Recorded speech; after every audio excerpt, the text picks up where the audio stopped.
Kiai Haji Salman Amrillah, Kiai Haji Muhammad Romli sedang membacakan ayat-ayat suci Al-Quran.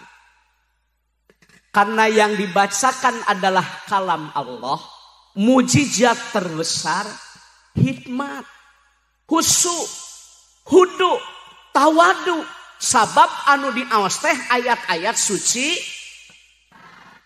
Ya mah keur ngaji udud.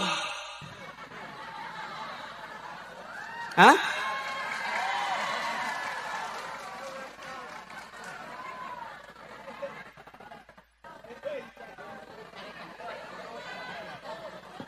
Benar tak?